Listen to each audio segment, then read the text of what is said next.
Hi, this is Thaine, and welcome to the lab.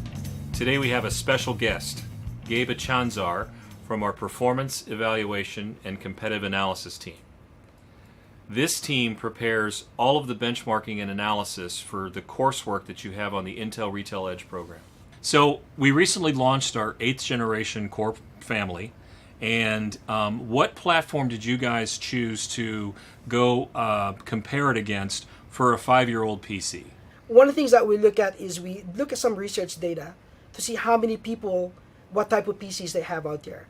So what we found out is there's about 600 to 700 million old PCs that are 5 years and older. So you as a retailer, it is of interest to you to know that there's that many PCs that are pretty old, 5 years old, that you could actually sell them up to a new 8th generation. And what we've done is run a bunch of benchmarks. And here's an example benchmark called Touch Expert. So Touch Expert does light media editing. So one example is it does some photo touch-up, putting a filter on. Another example that it does is it encodes a video. And another one is it splices together music files to create a podcast. So if you run those tests and you run the benchmark, what you'd find is the 8th gen is roughly around 80% to almost double the performance of a 3rd generation PC. So that's what you brought us here today. Yes. Here we have a 3rd generation computer, and here we have an 8th generation computer. Yep. They both have run the Touch Expert benchmark, and we're seeing a score of 185 to 293. That's right. So what we're showing here is the overall score. That's an aggregate of the different subtests within the benchmark. So if you look at the different boxes there, on the left side it says beautify photos, blend photo, convert videos, create music podcast. As you could see, these are different subtests, so different types of usages that it tests. And you could see the time displayed on how long it took to complete the task. So let's take a look at create music podcast, for example, the 4th one from the left.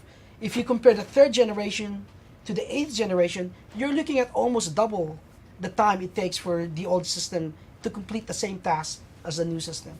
So that means with the new system, with that 8th gen, you basically get your things done and be able to share it much faster than the older system.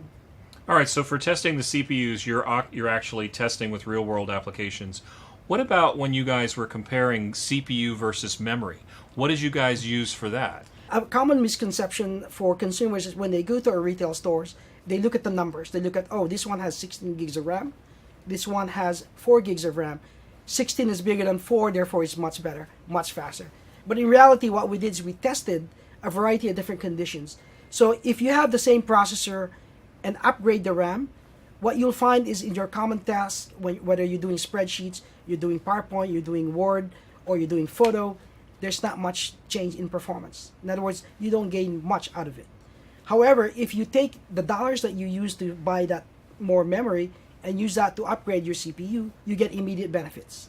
So in our testing, for example, going from i3 to i5 gets you anywhere from 20 to 30% better performance. Going from 4 gigs to 8 gigs gets you 0%. So again, tangible benefits that you get by upgrading the CPU. Gabe, I'd like to thank you for stopping by. And for those of you joining us today, I'd like to say thanks for visiting the lab. Have a great day. Party on, Thaine.